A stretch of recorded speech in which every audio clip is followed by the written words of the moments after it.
If Europeans land their warships on the coast of Africa today and declare slavery, what can we do to stop it? Governor White, when they enter spirit, say, "My husband stole 300 million. We are here. We signed the contract. Jesus." The name Kuti is a Nigerian household. Although the name rings well with Fela Kuti himself, his offsprings, like none other than Seun Kuti, personify the senior Kuti the most. He is not known to be politically correct.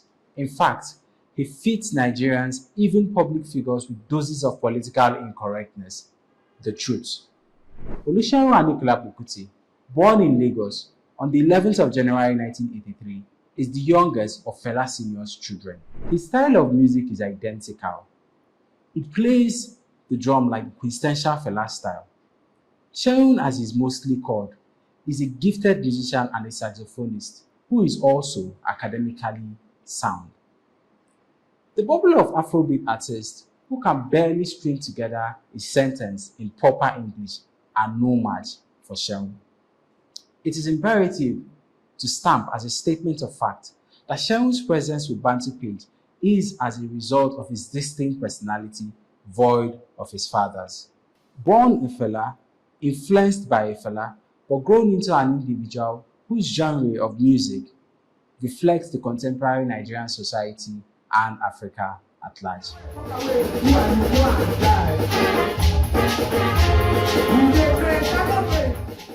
If Fela Senior were to be alive, I am certain that he would be the proudest of Seun's part.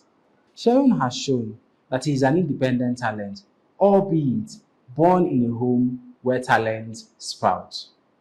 We invited Seun today to indulge us on two very important topics that Nigerians, all Black people in the diaspora, have always faced, directly, indirectly, and even passively: racism.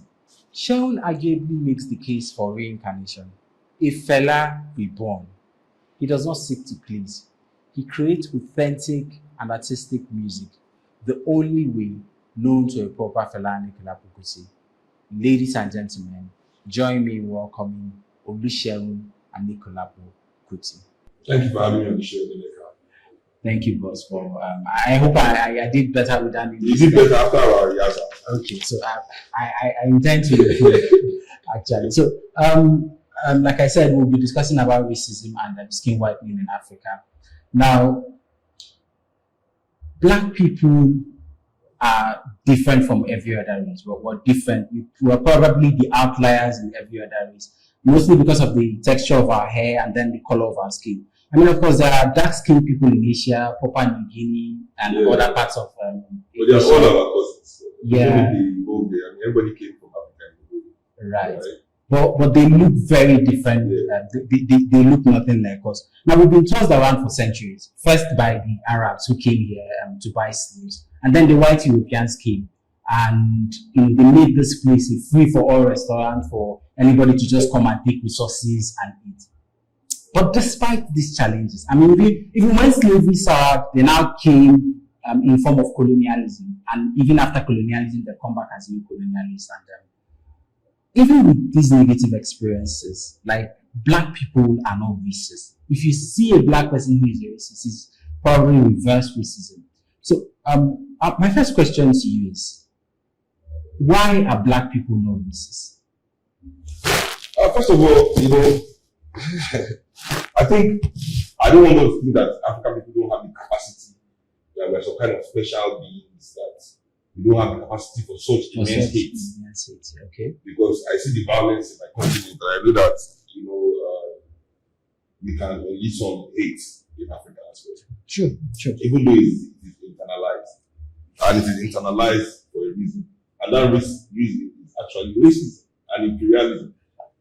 Now, many people call me as well a racist. Interesting. Because I criticize the European worldview and criticize European governments and their societies, and I tie directly probably 99.9% of African problems to the coattails of Europeans. 99%. 99.9. Isn't that a staggering figure when you consider the fact that we also have a role to play in our own issues? I mean, No, we are people who deserve traitors. I mean, it is part of our characteristics as human beings to betray. Okay. So Africans being complete human beings must have betrayers. You know, the only issue we have here is that we probably believe too much in our betrayers, or we are too ignorant to see them as traitors and betrayers. But other than that, even the Africans that are 99% of the Africans that are destroying Africa are doing it in service of Europeans. There's an interesting book written by one of Africa's greatest children, Dr. Amos Wilson. He's from one of our cousins in America. They call them African Americans. African Americans. And this African, he wrote a book called Black on Black Violence, a psychoanalysis of black annihilation in service of white domination. Even if you look at, and he was talking about crime in America. But I read the book and I could superimpose it on our situation in Nigeria, and it fits directly. If you look at the blood and the Crips, those gangsters, black gangsters in America are our politicians. If you look at it from that aspect, it makes complete sense how our society is run as well. Okay. So African people are under immense pressure, immense violence. But to say that we are racist just because we refuse to accept European domination is wrong. One. And then secondly, and this is the most important, is that black people all over the world do not have the capacity to be racist. It is impossible for any black man in this world to be a racist. When you say, first of all, as a result of your analysis right now, I have two questions. First of all, you said that the black leaders or the gangsters who perpetrate black on black oppression are doing it in service of the white, of the European colonialists. It's a point that I've also observed. But then going forward, what do you think? Like, do you feel they have, what will it take them to understand? Because personally, there's an opinion that I share, which can be quite controversial. I tell people that it will take a lot, more than a lot even, for the masses to be able to do anything different. That the ability to change any society, sometimes a bulk of it lies with the elites. Did the elite stand up and not say, the bulk of it, all of it really? Yes, because the day the elite stand up and say, we are done serving these people, that is the day our place will start getting there. So what do you think it will take for them to get to that point? Actually, on this note, I will go with the analysis of one of our great allies in the struggle, Dr. Paulo Freire, who wrote The Pedagogy of the Oppressed. And in there, he says adamantly that nobody benefiting from oppression can ever stand up against oppression. That the oppressed.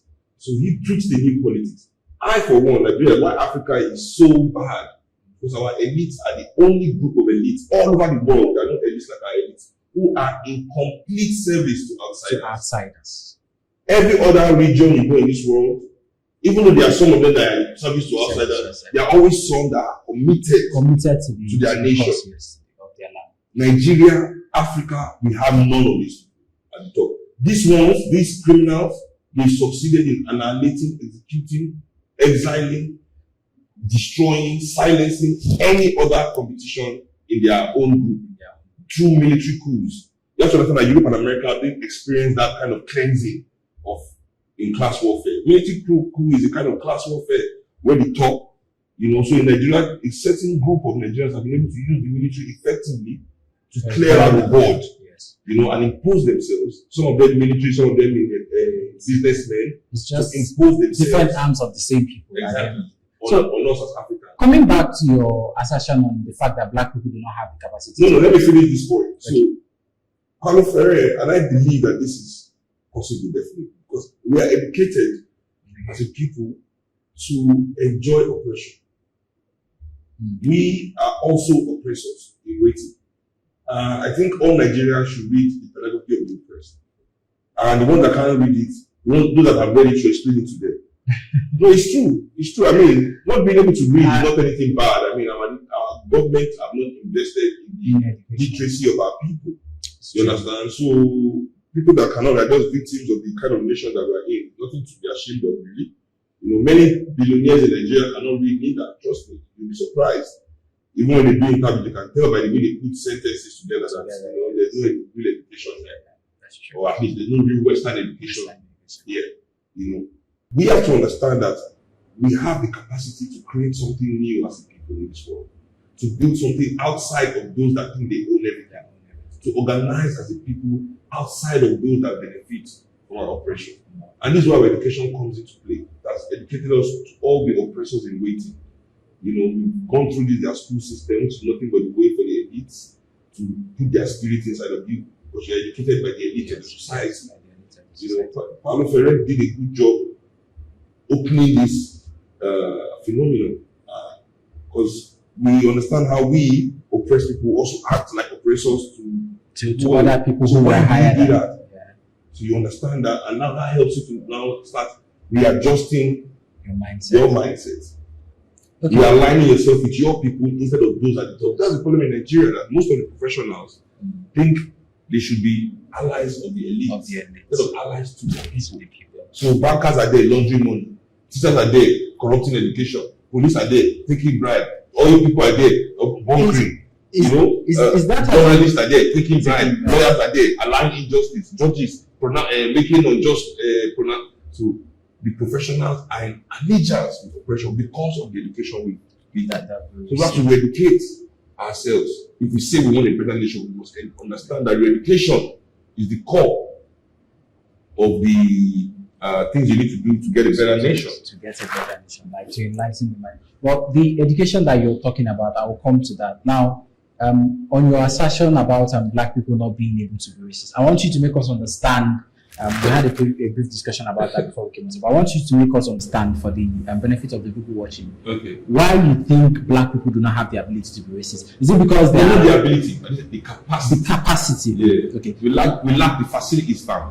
As they say in the UK. Okay, so you think we do not have the capacity to be racist? Yeah. Capacity in what way? Can you break that down? When we say racism, you know, so you must understand, if you open your dictionary, ism here. That ism means something. Yes. Capitalism, socialism, communism. You see, ism here means something. It means power. Okay. Racism, race power. So it is a power. There's a power dynamic tied to racism that black people just do not possess. So yes, as a black person, you can be prejudiced. Yes, against whites. Possibly, you might even hate them. I agree. But I don't believe that you have the ability, the capacity to be racist towards a culture. No matter what you feel towards a white man, you cannot put it into action. You cannot, not even put it, you cannot affect his housing. You can't affect his education, his feeding, his movement. You cannot do anything to his country. Even his vacations. You cannot do anything to him. Your hate or prejudice towards him affects no part of his life. You have no effect on him. But when we say white people are racist, this means that they use their power in the world to adversely affect the nations of indigenous people, the education of indigenous people, the accommodation of indigenous people, the employment and welfare of indigenous people all over the world. They've used that, and since we don't have that power to do it, I mean, how can you, what white man in this world is homeless because a black man needs a house? I can show you communities, even in Africa, that have been displaced because white people want to build a company there. Yes. That is racism. That is what we talk about. Racism is a power dynamic that black people don't. So, you know, when they say, oh, people call me racist, I'm telling you, because I criticize European, you know, I say it all the time. But I'm not racist. I cannot even be racist. Even at that, I don't hate white people. I hate the system, the European system and the European worldview. But the people there too are just as much victims of their elite as the rest of the world. It's just that, just like the Nigerian elite, the European worker is happy to be white. The Nigerian elite are happy to be able to buy white. Yeah, you know, because economics assesses whiteness. Yeah. Whiteness is kind of something you can buy. Whiteness, it's something that it has transcended skin color. It's something you can buy. It's something you can afford when you get to a certain level. It has always been like that. Yeah. There's always been, even in the height of slavery in America, there was some, as black people were multi, there were some black people that were free that also owned slaves. Yes. Because they had accessed whiteness. So they were allowed to own slaves to with their slaves. They think they are better than we are the civilized blacks. If you read the history of America, one thing young people in Nigeria must do, if I ever have control of the Nigerian educational curriculum, we will learn American history. American history? Yes. We will learn American history to see in plain color the future we are heading for. Because we study the natives. That's the Native Americans, the owners of the land. Yes. See, America is not a European continent. Yes. It's not a white man land. Europeans are from Europe, and they've stolen Australia, they've stolen South America, and they've stolen North America. It's mosquito that saved us in Africa. They would have taken it. I'm telling you, especially in Nigeria. They took South Africa. They were going to take it. They were settling. They were trying to settle here. They tried. They were just dying.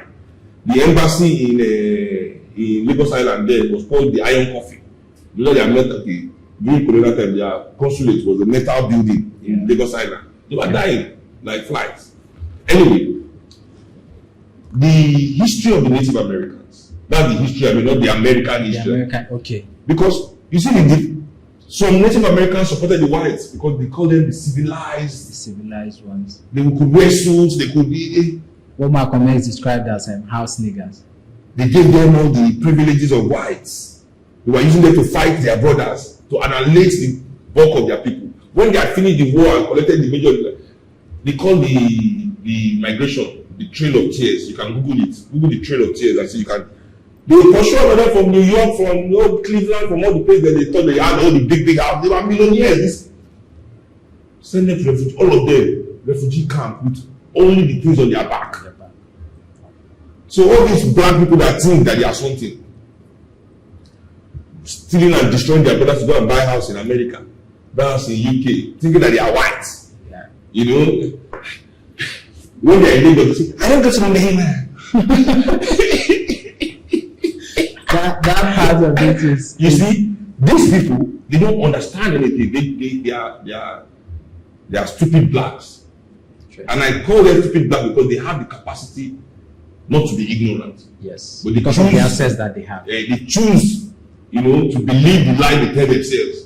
Because they are also victims of that same faulty educational system that you're pointing at. Because I mean, no, at this point, they are such beneficiaries of oppression that they are willfully ignorant.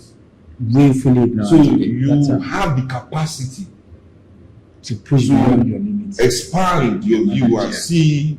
In fact, you know the truth because you now live with your father, who you see that he's already making more than he should be making. You see the corruption in your household. You know, but you choose to align with it. No, this is not, you're not a victim anymore. Okay. You're a beneficiary. You're a beneficiary. You know, so when I see the tricks that have been played in now Europeans own the entirety of North America. The native Indians they all live in reservations in their own land. So I look at Africans today that think that they can no longer be enslaved. And so you think that is Africa's future? I ask the question, if Europeans land their warships on the coast of Africa today and declare slavery, what can we do to stop it? Absolutely nothing. Exactly. Because I mean, we even buy weapons from them for our defense. What can they just land all of their big warship along the coast of all Africa like this, surround the country, say, yeah, start entering the boat. In fact, some Africans will say, don't drag me. I'm coming. I saw this like that on Twitter where people will say they bring their ships and they will gladly. You know, now, because you don't understand what's, you know, the humanization like slavery. What's slavery means. They be like they walk well, they will not be dead. So I'm moving on to my next question. The second question is still bordering on racism. You're well traveled, you're very exposed. You've gone on shows. You had your first show at 15. Correct me if I'm wrong. No, I've been playing since I was 8. Okay, you've been playing since I was 8. Like your first international show, I mean. Oh, I was 15. Okay, your first international show. My own show. Yes, international. So that was after your dad passed. Have you know, because even with the privileges that you enjoy, your band, have you or any member of your band ever been victims of racism or abuse racially in any part of the world?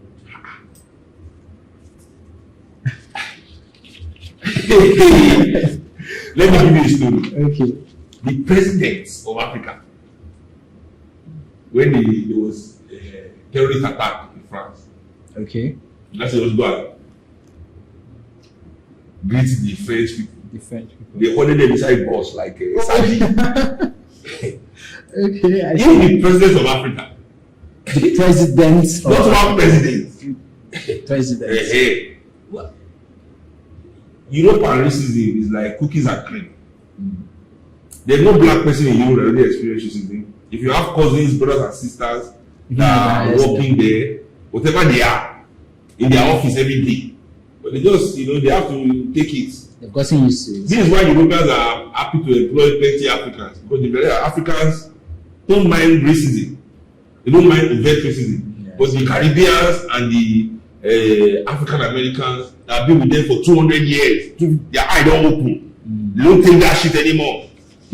So to silence them, they are shipping the ignorant ones. Speaking about black Americans and Caucasians, people who have been with these people for long. Now, part of the conversation is that they see things differently. They have a better understanding to a certain extent, especially black Americans. Now, African Americans, yeah. Black people who live in the diaspora, especially in America. They are now, they have more exposure than Africans who are living in Africa. Now, there seems to be a form of, will I call it a squabble or a quarrel, like some sort of covert discrimination even among African Americans and Africans who live in Africa. What do you think is responsible for that? That was obvious. It is sponsored by white conservatives. White conservatives? Yes, in America. Just the way the white televangelists in America, the racist televangelists sponsor many of your pastors here. And that's when they spew a lot of anti-African rhetoric in their churches and talk about our gods as evil. Is their masters there pushing the button? All of them put homosexuality for head and all this that they fight against that has nothing to do with what they should really be using their power to fight against. I don't understand why nobody has ever been on the Holy Spirit never catch anybody for church before. We enter a governor wife when they enter spirit. Say, my husband stole 300 million. We are here. We signed the contract. Jesus has. Those kind of things. Is that not a bad? No. Now some kind of stupid things to diminish Africa, alienate Africans, break our solidarity. Because when you go to these places, all you hear, and it permeates all the things that Europeans sponsor in our society in terms of that have influence. So our music, our movies, our religion, where these NGOs put money, you find out that the rhetoric is the same.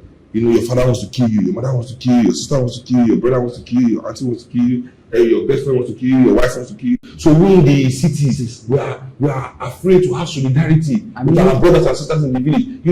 Even when these big politicians per se come to these churches, they are giving funds. Of course, you must see that that's what I'm saying. Like, we are oppressors in waiting because everything that education in society puts the oppressor as the example. Even when you're in school, don't you want to be like Dangote? Don't you want to be like Otedola? Don't you want to be like Peter Obi or Tinubu? And you see what they do. So in the back of your mind, you understand that whatever they do is right because they're the example of society.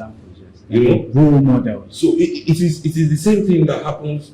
He who pays the piper, he who pays the piper pays the tune. Yeah. So the way these people can sponsor, Europeans sponsor the religious body secretly, and that's the same connection. No. Because they have these black American artists like Ice Cube, all these to spew this conservative rhetoric. Oh, the immigrants are taking your jobs, so black Americans are not losing jobs. Now, what the African Americans don't understand is that the majority of the Africans they come in contact with are also children of this elite here that are as anti-black as anything, that also don't like them because they are black. They are black, yeah. You understand? These Africans are this African American. But coming to conservatism and liberalism in America per se, on the surface, there seems to be a lot of difference in ideologies on the paper and everything. Well, no, the conservatives and liberals are the same thing. That's why because on paper, it sounds. At the core of their they are all white supremacists. Yeah, exactly. So that's what it's just that the conservatives think only white people can be white supremacists. But the liberals are wise. They know everybody can be white supremacist. So their own strategy is kind of like different. They accommodate more people. So look at it this way: the train is going up the cliff, right? Mm-hmm. The conservatives are arguing only white people should drive the train. The liberals are arguing white, black, gay, should drive the train. None of them are talking about the end of the road. I get the point, because I mean Obama himself was definitely a white supremacist. Now, when we look at this picture, the narrative in America is paid for by these conservatives, and then the liberals, because of white supremacy, they understand that we are fighting ourselves. It strengthens their position. The liberals embrace the immigrants. You know, that is angering the other Africans who need a job, who deserve a job. What I think we need to do as African people is to understand each other. Africans going to America must first and foremost understand that every privilege and right that they're able to access in that America is due to the blood of their cousins. Without the sacrifice and the bloodshed of African Americans, black people in America cannot do it. You can't even enter a bus in America. They would not have had access to those privileges. For 250 years, our cousins have struggled to open that place for African people. They paid with their blood. But now they are tired. But there's this they are knackered, they are weary. After 250 years of oppression. Now we come with all these our resources we bring from Africa, our talent, we reach there, what do we want to do? Instead of cooperating with them, doing business with them, let's open things in your neighborhood, let's work together. And maybe our consciousness is not yet that high, I understand.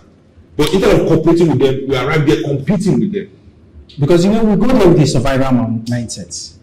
There's a lot of survival. Anybody who wants to. A generation of Africans must learn that we want to thrive, not survive.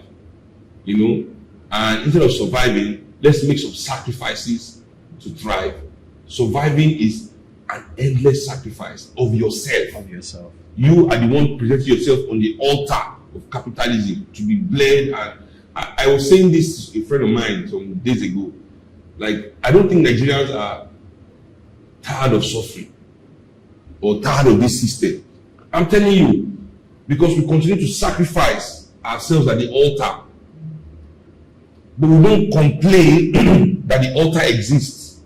All we complain about is that the ask is too much. This altar wants too much. This altar wants too much. This altar is asking too much. Yes. We don't complain about the altar. We don't complain. Why does this altar exist in the first place? Why must we come here and sacrifice ourselves to this thing? No, that's not our complaint. Because we all believe at the back of our mind that the blessings that we are sacrificing for one day will be my own turn. We are all going to church and lying to you that you are special. Don't worry. See, this is my father's house. I swear on this street, among us that grew up here, maybe only 4 or 5 families still own their family house on this street. Everybody don't sell them. Maybe all the thing that we are fighting for. Children that sold the house to go and rent flat in Oba, in different areas. They won't know their house big, they don't go rent one flat for island. The whole house where you do nonsense for, it's gone. Your children cannot sustain that wealth. There's no. How many of Abiola's business is still functioning? How many of Abiola's children are in top 100 of richest men in Nigeria? But why do you think black wealth is mostly not sustainable? It doesn't exist. It doesn't exist. It doesn't exist. Interesting. What does it mean, black wealth? It doesn't exist. Nigeria in 2015 was rebased by Okonjo-Iweala, the great. That woman, what a man can do, a woman can definitely do it better. What a man can do, Okonjo-Iweala showed me that in corruption, a woman can be better. All right. Do you know how much Apple alone is worth? The company. Apple's GDP is more than that of Africa. The whole of Africa. It's 1.something trillion. Exactly. Yes. That's one company. Microsoft is also around Apple, Microsoft, and Amazon, that 3 largest. Above $1 trillion. Oh, yeah, Facebook. Meta, and then there's also whatever Meta, they are really big companies. GM, Lockheed Martin, Boeing. That's money. What we are doing here. That's a company doing what more than and what we are doing here is I better pass my neighbor. We are playing. Where a gang of people, instead of concentrating on developing their own nation, with the resources of the nation, you know, they say go and work and bring money for us.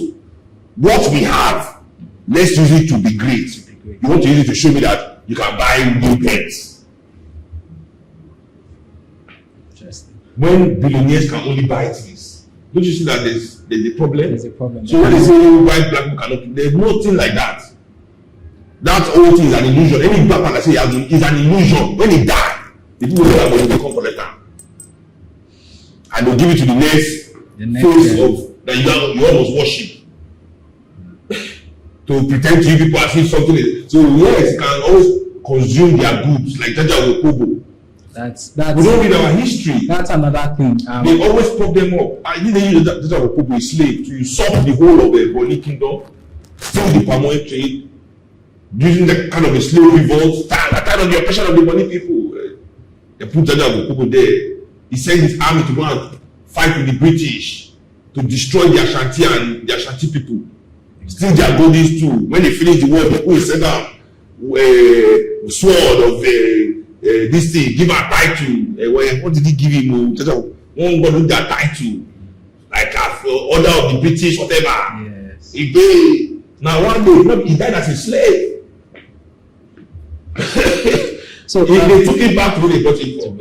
So this system that it's something that they seem to have perfected so much. This system of bringing out a few people. It's almost as if they have the finest among us leading the armies that invade our country. Like they bring out very few people and then they empower them, and they empower them in such a way that it's not transferable. So after they are gone, they now look for the next person to empower. They just keep passing it around. That is how it is. That's how it is amongst all indigenous people. You know, in our different spaces we occupy. That's why I said that Paulo Freire has been the one that has given the best option of how we exit. And that's what I preach to people in Nigeria every day. That's why we have the movement of the people. Okay. That we must organize ourselves in allegiance with our people. Our talents as Africans must be used for the development of Africa. In Africa. The issue is that most of the talented and professional people in Africa, we've been brainwashed to believe that our talent is our own. It's so that we can buy European cars. It's so we can live in European style houses and travel to European countries. Patronize their products. It has now gotten to the extent that even the best professionals of Africa do not serve Africa. They don't. The best footballers of Nigeria don't play for Nigeria. The best doctors of Nigerian origin don't treat Nigerians. The best swimmers in Nigeria don't swim for Nigeria. Whatever talent. But don't you think, now coming down to that, don't you think it's because there's no system in place to protect them? It's not a good enough reason to do anything. You cannot tell your father that I'm doing this for Africans and you think, oh, wow, my son, I'm so proud of you. That's a great reason to do this. You understand what I'm saying? Yes. Whereas Europeans, you can do anything. You can go and destroy a whole country. You justify it. Oh, we are defending Europe. We are creating jobs for you. Europe and Europeans are always a good reason for anything to be done. Yes. You understand? Anybody who they make movies of their heroes that sacrifice, they go and kill. They make heroes of men that commit genocide against other people for them to have. And it's a good thing you mentioned this, because why did you kill these 10 million people? To preserve economy. It's always a good reason. But Africa and Africans is never a good reason to do anything. So if you tell your friend now, for example, you have a job from, let's say, United States Embassy, to be a spy, you know, and you now even tell your friends like, this is going to be a spy. They're going to pay me $100,000 a month. You now have a job to be working as a security firm in maybe DSS in Nigeria. Okay. That they're going to pay you $100,000 a year. You now say, yeah, I want to protect my country. You now go and take the $100,000 a year job. You now tell your friends, I took the $100,000 a year job, you know, to protect Nigerians. Everybody will laugh at you and say, "You're a fool. Which Nigerians should they protect?" Or there. So when you say these things, but to twist that now, what you just said about DSS and them this being a spy for, when you now consider the fact that these things have hierarchies. Now, let's say you now take a job with a Nigerian security agency, and you now observe that your bosses are serving those people, the same people who gave you the employment that you rejected. I mean, it's more like turning in circles at the end. If you really rejected that job, those are the people that will agitate from within those institutions to bring down such people. That's where the leak will start coming out from. Okay. You understand what I'm saying? Yes. Those are the people that are going to talk to power. Because of their consciousness. Exactly. And also because their hands are clean. True. You understand what I'm saying? Yes. So we live in a society where betraying your own, destroying your own country is seen as some nice thing to do, you know? Girls will be telling their friends like their one politician is toasting me. It's like success has happened. Prayers have been answered. None of the friends will say, "I want to start spending blood money. I want to follow this person that is killing millions of people." Like, no, I'm telling you. It's true. If Bin Laden were to toast a Nigerian girl, all our friends say, "Hey, that are wicked American people. You want to follow Bin Laden? Will be terrorists. I don't know how many people keep America." But you tell them that I want to follow one Nigerian politician that has killed more Nigerians than Bin Laden has killed Americans. They say, "Oh my, the kind of go at this like this. We are going back tonight. We'll go and celebrate." Yes, because we said Africans and Africa. It's not a good enough reason to do anything. Because that's the education we've been given. That's the education. Okay, so there's black on black prejudice, there's black on black discrimination, but that can be classified as maybe tribalism or ethnocentrism, and then there's white. Tribalism doesn't exist too. Tribalism doesn't exist. That's an interesting viewpoint. Doesn't exist now. Have you been to GT Bank? Well, have you been to GT Bank before? Yes, I've been. For been. example, yes. Igbo people are there working. Okay. Outside people are there working. Okay. Yoruba people are there working. Okay. Country is moving forward. Interesting. But when it comes to our country, to move our country forward, there's only the Yoruba, Igbo, but in their own personal business, go to Obasanjo farm.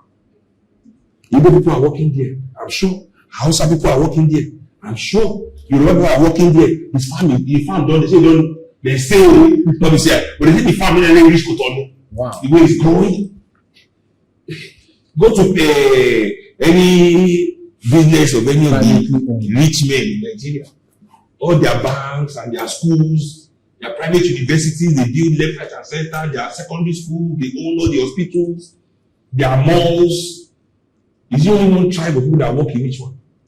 How come their own personal business can thrive with Nigerians of different tribes working inside? And the country cannot But the country cannot thrive because we are living inside. See, we as Nigerians, we don't like analysis that don't allow us to be lazy. See, it's easy to sit down and say, "We are outside people." They're so easy. But to sit down and truly understand the analysis of the country and now put in the work to end what is going on, and that's hard work. That's hard work. It's just like being the president of Nigeria. To really preside over this country in a just way, it's possible. But it is hard work. There's no time to take girls to Dubai. There'll be no time, yes, to go and do shopping.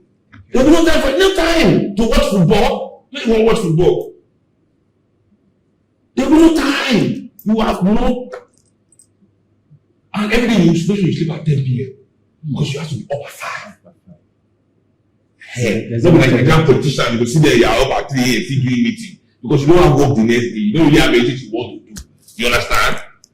Okay, so our presidents travel across this world for meeting, just to hold meeting. But they don't travel across the country to inspect projects. Sure. They go and open the commission here. No. So communities that are underdeveloped, impoverished communities. What is the job of the president, ministers, governors? When do they visit these places? When do they inspect? When do they draw plans? Do they fly over the country to look at what's going on, see where they can build bridges? Nobody's working. I don't think anybody in Nigeria think of any rich Nigerian man, and the first thing that comes to your mind is our hard work. You're thinking enjoyment. Everybody wants to be rich in Nigeria because you will enjoy. Finish. Yeah, if I look at Bill Gates, I think, genius. That's how they package, even though he's not a genius. Bill Gates has not been genius anything before in his life. Neither has Elon Musk. And it's the truth. But there are people who will disagree with your opinion. When you say people like Bill Gates and then people like Elon Musk, because of the persona. Yes, that's the hard work. Interesting. That's the hard work. So you don't think they've done anything exceptional, even though they've built companies. Yeah, because I always tell people do this, do that, do this. But that itself is a skill. Yes, it's a skill, but it's not genius. The true genius around too much. Well, you know, I kind of like any rich man that wants to run a company, you can run your company, you go to school, you learn it, you dedicate yourself to it, you do the job like anybody can do. Civil servants do that every day, not like parastatals all over the world. Nobody calls them genius, you know? Please. Alright, so do you think that black, because we're saying, every other race, white people, Asians, like any other part of the world, when it comes to, it's almost as if black people collectively are the lowest when it comes to the ranking on the food chain. Now, do you think our inability to invent anything, or the technological inability, our own, like, what do you mean inability? You have the ability, or our lack of capacity? Our lack of capacity to invent, okay, if we put it like that, to invent anything, or be technological. Everybody is investing. Just like say we have elites that are completely against. Okay. It takes investment in research and development to invent, and nobody really invents anything. The world is full of innovations today. Things that will be invented were already invented by Africans thousands of years ago, and people have been innovating those ideas. So a lot of innovation, is it part of the reasons why people look down on us? No. They steal from us, that's why they look down on us. Okay, because they steal from us, yes. That's why they look down. The defense mechanism. That's interesting. You know, when you steal from someone, okay, you know, and you don't want the person to when the police stop you at checkpoint, I want to steal your money from your pocket. Stop your money. It's just your money you want to steal. So it's a kind of psychological when you are stealing from somebody, you know, you want to steal things, you are better than the person you are stealing from. Sure. There are ways to go about it. That's why. Okay. Don't feel it's not because of you, it's because of them. I say to people all the time, you know, whatever Europeans, you know, are to the rest of the world, they were first to themselves. Sure. You must study these people's histories. They themselves call their past the Dark Ages. The Dark Ages, yes. The medieval times, they call it the Dark Ages. Go and look at the amount of torture devices. Yes. The sick ways Europeans invented among themselves to punish, to kill, to kill. I mean, there are museums to these things. That's how depraved it is. They had countless tribal wars within themselves. When you say genocide, I mean, like, there's, for me, I know the school of thought that when they stopped killing themselves is when they now realize, they're actually kill. I mean, why not let's just look about women? You know what people say? Africans oppress their women. I said Africans that want to be Europeans oppress their women. Exactly. And this is one of the reasons why many African men first embrace westernization, was the political class. You understand, of our elite embrace religion, Western religion, yes, because it weakens women exactly in their society, because the women were competing with men in our society, normal for everything. Yes. So this new system gave men a way to stop Africa. Yes, it's this true. Evil men. Like if you check the history of franchise and voting in some European, even in America. Yeah, I mean, when they have voting 1920, early 1900s, that was 1921. But those of us, like, I would use the Igbo traditional system for example, because it's something I'm very familiar with. Those of us who are from there, we know that there was a system in place where both the men and the women had equal part in the society. I think if you read like, so that just shows you that women were revered, like they were respected and valued in our own traditional society. Some of the early letters from Europeans that faced, one of the things that amazed their explorers was the freedom that African women had. They couldn't believe it. You know, so when I tell like when you hear a woman's place is in the kitchen, I always tell people, give me the equivalent, the African equivalent in your language. Say it to me. In fact, in Yoruba, the African language. In Yoruba, you cannot make that sentence. If you say it, you will sound like imbecile. Like you sound idiot. The grammar will be wrong. Let me put it that way. Like it's a taboo to say a woman's place is in the kitchen. And there's no way equivalent to it that I know. Just like in Yoruba language, there's no word for son. There's no word for daughter. There's no there's female. But like, oh, I have a son. I have a daughter. There's no word. You don't born. There's no when you go, it will be okuni, obiri, you know. You know, but there's no word per se that this is a son in Yoruba language. Because Europeans understood that divide to the core. It was part of them. Patriarchy was so much entwined. But how do we now get to this stage where most of if you go on social media, Twitter, you hear things like, especially from younger people, they'll say, oh, African culture is so misogynistic and patriarchal. You know, these people are talking about African culture. What do they know about African culture? How do they get to the point? It's on TV now. When they watch all these films sponsored by televangelists in America for their husband. When they watch the film, one African man in village beating his wife all day. People, because they talk about submission. I said there's no submission to individual in African culture. African culture, you submit to the culture, and the culture has roles for different people to play. Nobody submits. That doesn't mean your wife doesn't talk in the house. That you control what happens in the house. Yes, but they still control what happens in the business. If you fuck up, you are going to be broke, nigga. So there was always balance. So this whole submission thing, and when men, this Europeanized men, every time they want to oppress their children and wife at home. So they remember, oh, I'm an African man. Why is that moment? African, to be an African, you pick and choose. It's not a door you enter and come out of. You are not African on Sunday when you're in church. You are not African when you knock your suit and tie, go to work. You know? You are not African in your thinking. You are not African in your worldview. Yes. You're not African. You don't do anything African. In fact, your name is Benjamin. All the products you are using your name is Benjamin, the last I checked. So when you now come to your wife and now time to oppress, now really when you are bad. And remember that you are an African. So something else that we're also looking at. Just stay your European lane. You know what? Because I always tell people, like, if you understand African culture, you understand the power that African men have in that culture. Yes.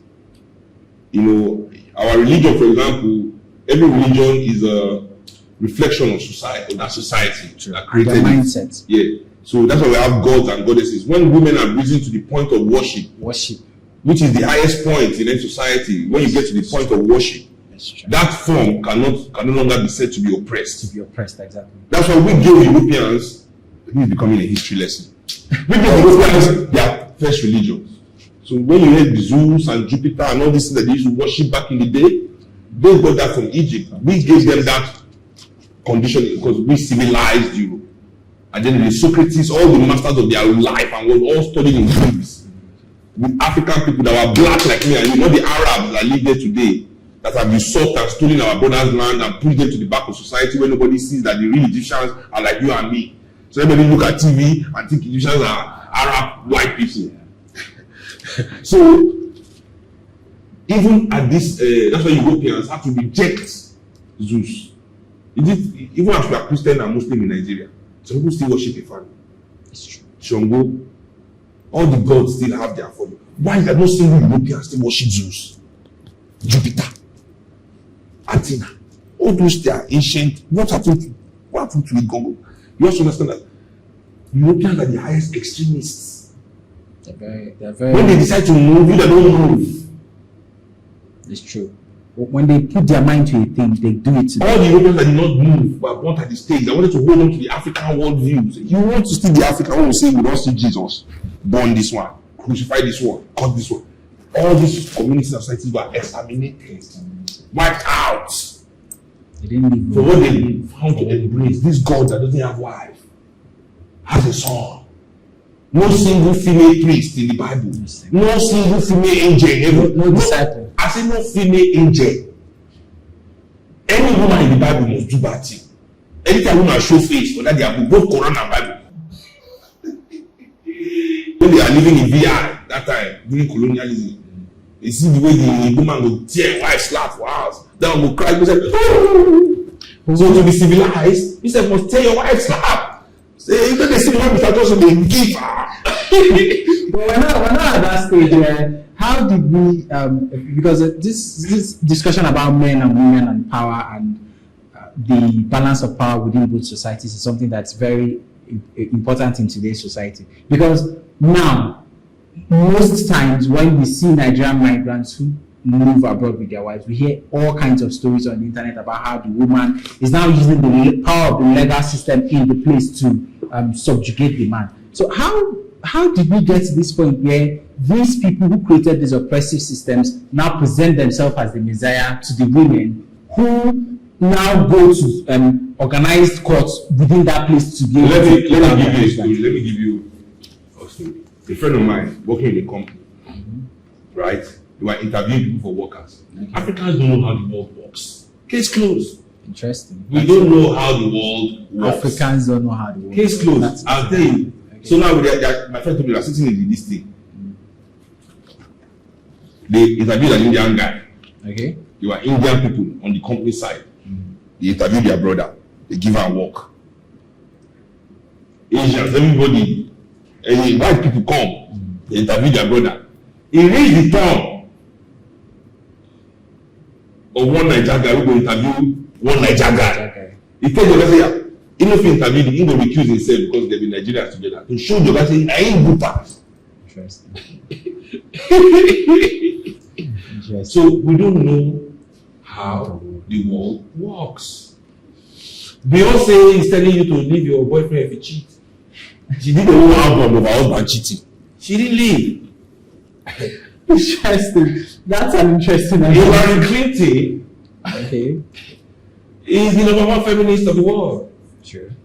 They cut her husband and friend. They getting no job inside the presidential office. She didn't leave.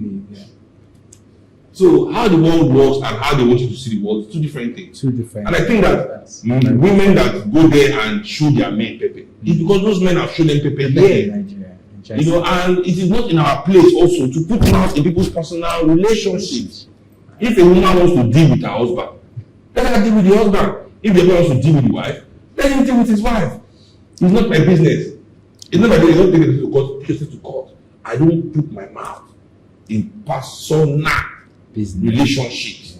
All our advice is that I believe that the kind of women, the kind of men that women want determines how society shifts and bends. The kind of men that women want. Yes. So that's why the anti-social media, the press you down, so-called press, you know, press you down. They don't tell you their full name. Say, I'm the press.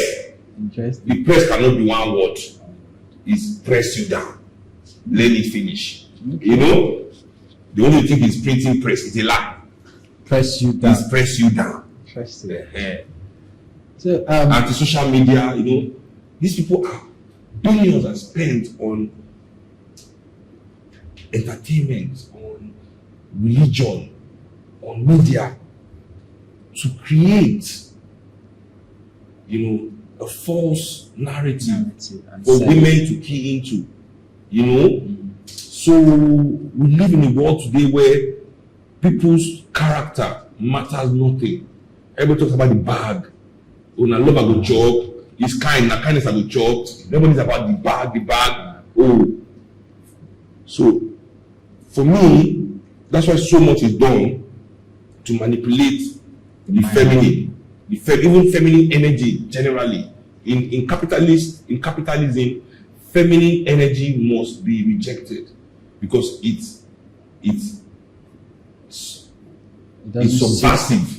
It's subversive to capitalism. Okay. So the things they call feminine, like if we all give value to sharing, less people will need and want. If we are more generous, if we are kind, if we are trusting, if we are understanding, if we are cooperative. These things subvert capitalism because that means people will be empowering themselves without an employee. Without an employer. So when you do these things, they say you are girly. Oh, it's not being a girl. Even feminists want to be like men. You know, aspire to. nobody wants to. That feminine energy, that softness, that care that we actually need in this world is negated. It's seen as being weak. You know, so you need to be tough, untrusting. You know, don't trust anybody. Watch your back. Be stoic. All these things we say, that is actually impossible to be.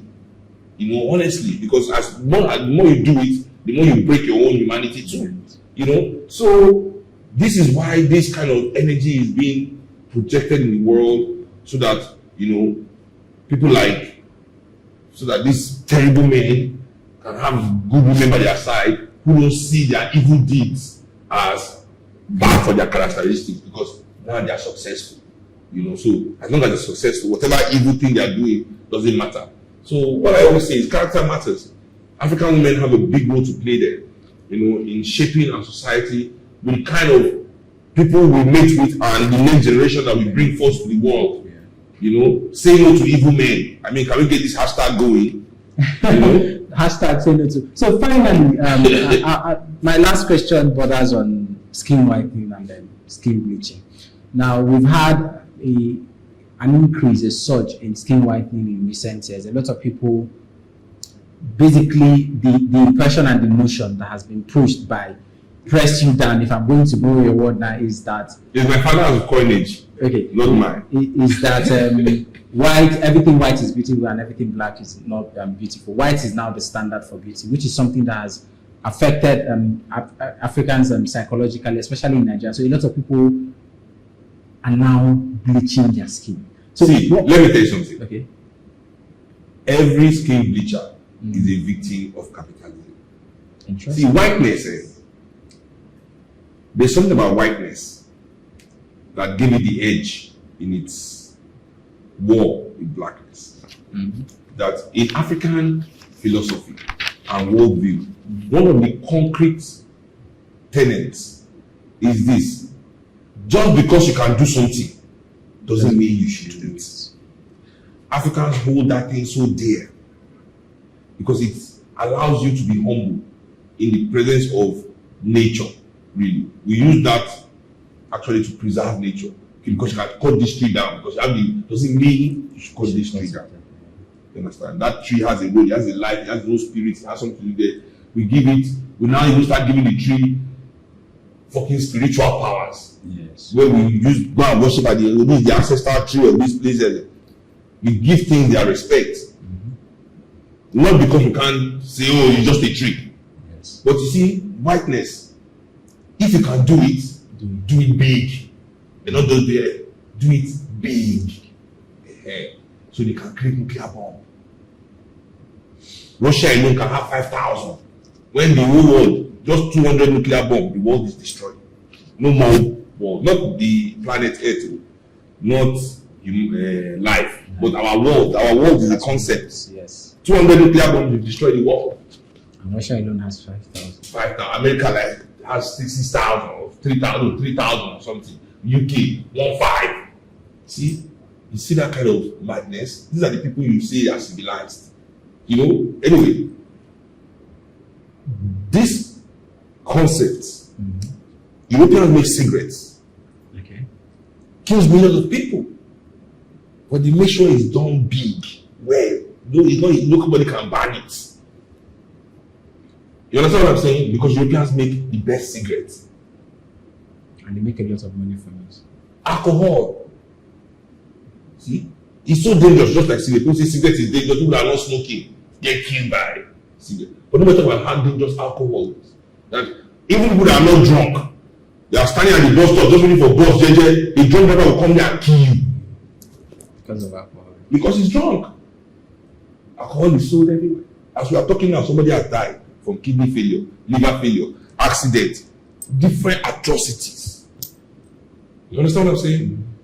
So, whiteness, everything that black people have come in contact with whiteness this is the business. So, if white man have created skin bleaching cream, do you think black people are safe from it and not use it? Whether you are lucky. They didn't tell you that you have to be rubbing it on every baby. When they are born or they will die. Wow. Just be happy. You don't know this extent. You know how Do you know that Europeans were selling heroin to children? Do we know our history at all? Do you know what has happened in this world? That heroin was first, you were selling it to children, it's good for TV. Some are dying. Someone was making money. The whole of America now is addicted to oxy. The whole middle belt, there's a heroin epidemic. How? What name of this company again? Purdue, yes, Purdue Pharmacy. Sold millions of America heroin as oxycontin. It's not addictive. The most addictive thing in the world. billions of dollars. So you think if one white man has invented now black people they want to sell it to. It appears that's a target market. There's a report by the WHO that. So it must now also be made to be our problem. Oh, why African women bleaching their skin? Yes, we must address that. Okay. But my question is, who is making it? And what are you making it for? If no one bleach. Like even the people who bleach aspire to be like them. Exactly. So the people that make it understand what they've created. They have to create the market. Right? They knew what they have created. They have made a market for a product.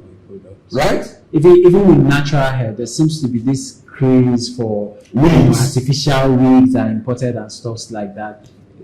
Somebody was saying on Instablog or one of these blogs that they're saying something that, oh, you should not go anywhere with your natural hair. It's everything. A big brother lady, I've forgotten her name now. But this is what I'm saying also. These people will watch and listen. There are so many great, beautiful, intelligent women in this world that don't wear this wig. So, this is the point I'm trying to make to you. Okay. Who made this person that was speaking a anthropologist? Is the person an anthropologist? Not at all. A sociologist, a sociology expert? Not at all. These people that mount this podcast, what are their qualifications to speak to human life? What is right? Are they psychiatrists? They have degrees in psychology? They're big brother alumni. Exactly. These are nobodies with no qualification, but they are given platforms to speak to that millions. even professionals don't have. So you must ask yourself the question, why that? We live in a society where the adults are cowards. Youth don't develop nations. Nations are built with the experience of the old and the energy of the youth. Yes. So when the old are dumb and cowardly, that's why you see them doing challenge with the youth. Anything young people are doing in Nigeria, the old ones endorse it because they are afraid of their youth, because they know they've not done anything for them. Sure. They are afraid. They are afraid of government and the youth, their own youth doing them.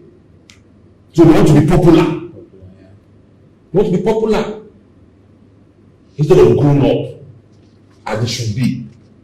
You understand what I'm saying? Yeah. So this is the disconnect. When whatever is being done in our society, can you do it in China? Not at all. You can't watch what you like in China. It's a very regulated society. You can't, because the adults are not cowards. They know what their mission needs. They know they have the experience. So what they do, they make sure that they give it to their youth. So you use your energy to move that forward. This is what you need to do. This is what is necessary for you to do. Yeah. You when you want to do it, we could deal with you. But because Nigeria elites are cowards, they are afraid. Because they know if America sang, if they do one protest against them, hey, human rights, they didn't let us watch CNN. Human rights, America being the owner of CNN, must definitely come to the aid of CNN in the aid that we are supporting free speech. Not that we want CNN to continue their business. No. We are continuing supporting free speech. So with the support of the free speech, they know that America can sanction them. And if America sanctions them, where will they go and spend their money? Where will I go holiday? Where will I import Gucci? How will I get Louis Vuitton? That's what the Nigerian elite. They are cowards. Because they know that to fix this country, to do what is right for this country, means you step on some few toes. And your people will be on your side. So if your people are on your side, the worst that will happen to you is like what is happening to Maduro in Venezuela. You'll be sanctioned. So now you can't go to America. You can't go to UK. You cannot use their goods. You are forced to make yours. The Chinese were ready to. Venezuela is ready to make. They are moving forward. I bet they are not enjoying champagne every week. But we must choose Do you want champagne, as Thomas Sankara said? Not me, because maybe I'm too stupid. But Thomas Sankara said we must choose champagne for a few or drinking water for all. And obviously, I think Nigerians prefer champagne for a few. Even people that don't have water to drink, they are dancing to songs about champagne. I mean, they look and say, how disconnected are you? From reality. But let's say to a song about champagne and Rolls Royce and Richard Mille, something you will never touch in your life. I don't say this for you. I guarantee the system makes it almost impossible. The system is built in a way that it will be hard for you to get to that level. I'm not saying don't listen. You can listen, but why is it making you happy? No, maybe because it makes them dream. No, there are oppressors in waiting. True. Your oppressor, you are just thinking, oh, it will be one day you don't even have the skill. You are 27. You are still broke. You don't have a job, but you are thinking, yeah, I'll be a billionaire before I die. That's an oppression in waiting. It means you are waiting for somebody one day to send you one message. Or you just give you the thing there. Or you're waiting to pay 50 million on the ground like this on social media. So I don't understand the concept behind it, but it is still part of the brainwash. You know, and it is all of the professionals that allow these people I'm talking about now to be that way. Because we are the journalists, that will be writing one stupid story. 3 kids, 2 kids in Shango win 500 million. Oh, no, right? 700,000 kids destroyed by Bet Naija in the next stage. That will not be put there. But when one person win, the hair, all these narratives that make people feel like this miracle is really possible. People, because the narrative is spewed. Look at social media, it's like people are making it every day.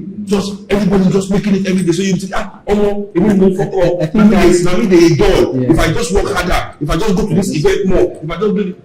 You don't know if again that there are people paying for these things to be out there. Like social engineering and stuff. And I know for a fact that our politicians employ racist social engineers from America to come and tell them what to do here. It's what it looks like. When you look at the way society is structured, like you said, in America, look at the way they position those Jay-Z, Beyonce to mislead those black people from America. That's how in replica, it's the same people they employ. And that's the same game we just set up. So we are just here, dying by the millions and jumping up for hundreds. You show 100 people made it this year, and you forget that 20 million perished. Okay, we're now in the bonus question session. These are just like quick questions. Now, in one of your recent interviews, you mentioned that music should reflect society. I feel this is something you've already touched on.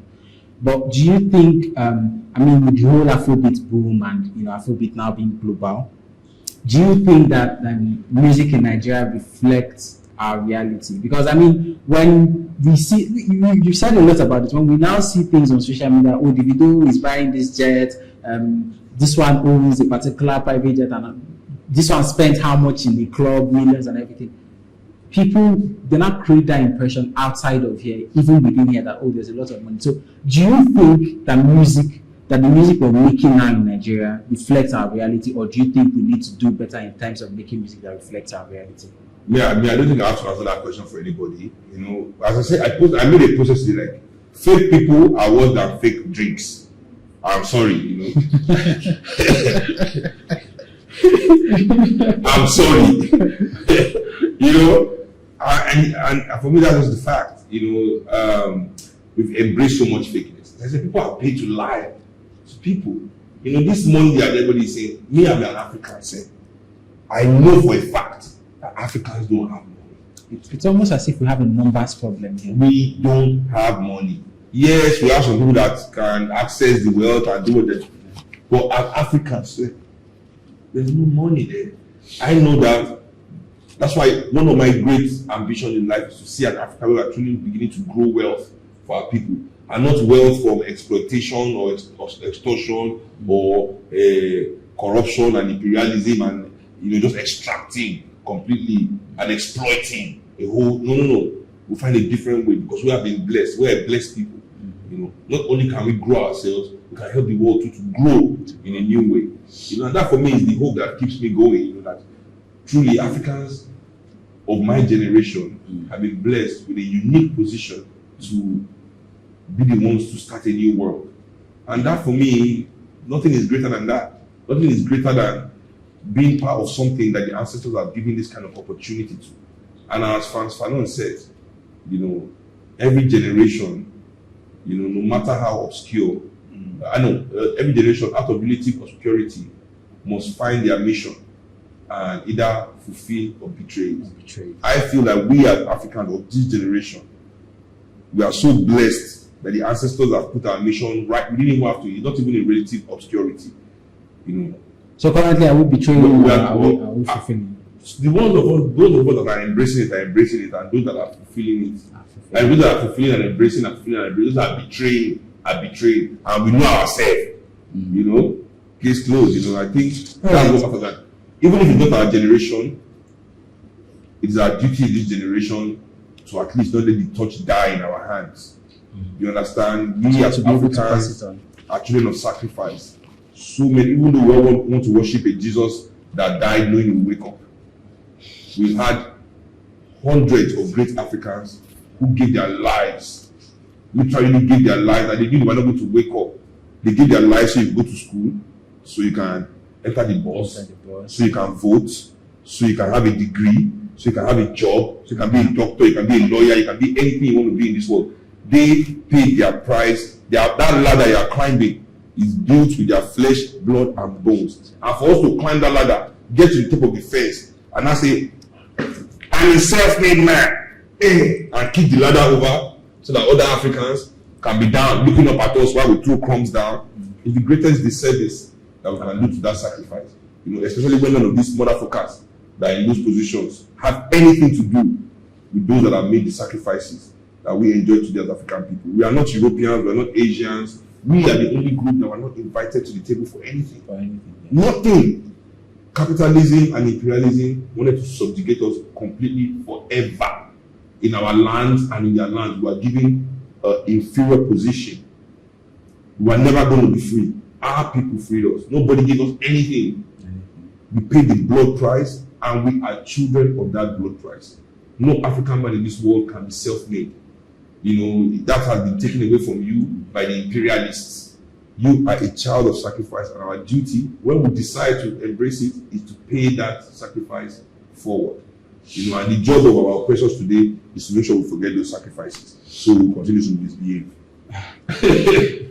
It's been a very, very wonderful conversation. So, to round up, I have two questions. The first one is, if you were to recommend a song of yours to somebody, which one would you recommend? I don't know. Let's just one that African Dreams. African Dreams. That's a good song. Listen, I'm proud of all my songs. I don't have songs that I'm not proud of. Maybe don't listen to any other song from my first album. I was too young. But I don't seem to know the story behind it. What's the inspiration? Okay. One, the most, the real serious reason, because it's like ancient African warrior hairstyles. Oh, interesting. Is it gotten from any particular tribe in Africa, or? Yeah, so Yoruba, Shango worshippers used to cut their hair. It was Ogun worshippers, which were the warrior class, basically. Wow. Some of them used to have this hairstyle. Even in the desert region, some Africans used to have this hairstyle. But the second and more personal reason is so that people see me and they're just too scared to come and talk to me. So the hair helps you create that aura that the next one I want to do that, I want to go and when I go and remember now, even though not the original, I want to do the tie for hand like big juju like this. I want to tie for my hand and my neck. The one that don't be come like this. Then they greet you from far. That's the kind of reason it's very funny. Well, this has been a wonderful conversation, like I mentioned. I've learned so much listening to you, and it's one of the reasons why we wanted to do this, because like I said during my introduction, you're one of the celebrities that I know that has that technical know-how, that knowledge to be able to bless people with your wealth of knowledge. It's not something that is very common. We know a couple of them who. And the function of people are my colleagues, and people know things that they know. they know they should do more, but they just feel like their careers are more important than the development of African people. And as I said, I don't blame them. We are raised to think that Africa and Africans are not worth doing anything. It's not worth it. That's not a good reason to do anything. And those people that say it's a good reason, like Fela and Nkrumah, these are crazy men, radicals, as we call them. Like, it's only in Nigeria you call people that want your nation to be great a radical. The outlier, outcast. Like, this should be mainstream, core of our society.